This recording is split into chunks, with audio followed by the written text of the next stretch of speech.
I'm unfortunately guilty of not being one of those very conscious parents and not appreciating my son for everything that he is. He is very different. He's very full on. He is really out there. He is very clever. He just does not goddamn stop even in his sleep like your son. And I don't know how to deal with that shit sometimes, and I just lose it.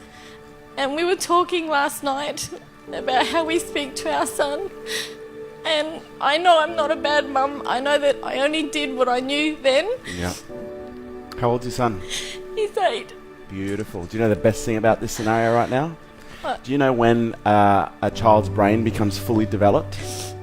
When they're about 10. No, 28. Oh, 20, oh, thank God, I could fix it. Yeah, you can. But here's what we need to understand as parents.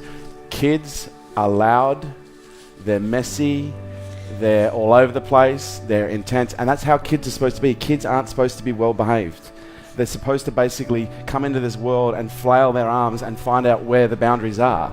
That's what kids do.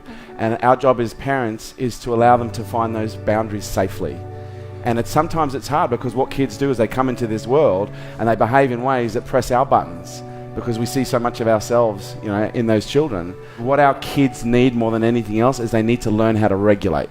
Most of you who don't know how to regulate is because your parents never demonstrated it to you.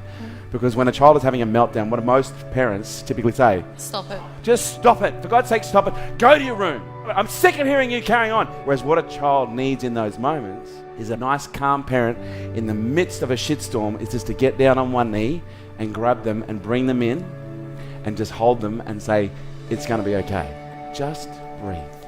Just breathe.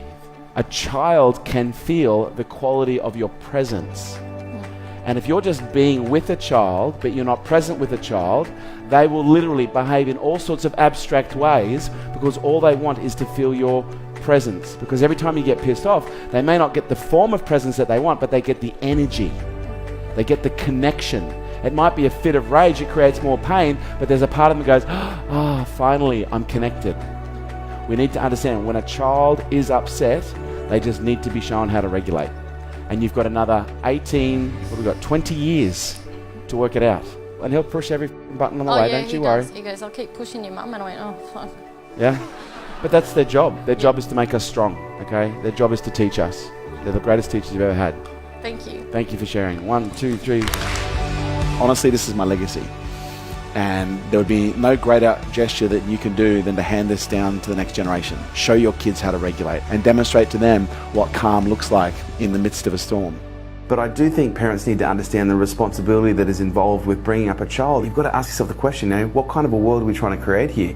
The more you work on your personal issues, the less chance you have of transferring it onto them, and them having to deal with it. Pass down wisdom, not wounds. The greatest opportunity our kids have is by learning through the best example that we can give them. Our species really is dependent right now on a new generation of thought leaders coming through who are healthy, who are happy, who are balanced, who can look at things in a more conscious way and make better decisions than some of the decisions we're making right now collectively. I look at my business, I look at everything else, and he's my greatest legacy. I don't see myself leaving behind money. I'm leaving behind this incredible human being that if I condition, support, train and coach properly, he's going to be able to create and affect 10 times the change that I have in my lifetime.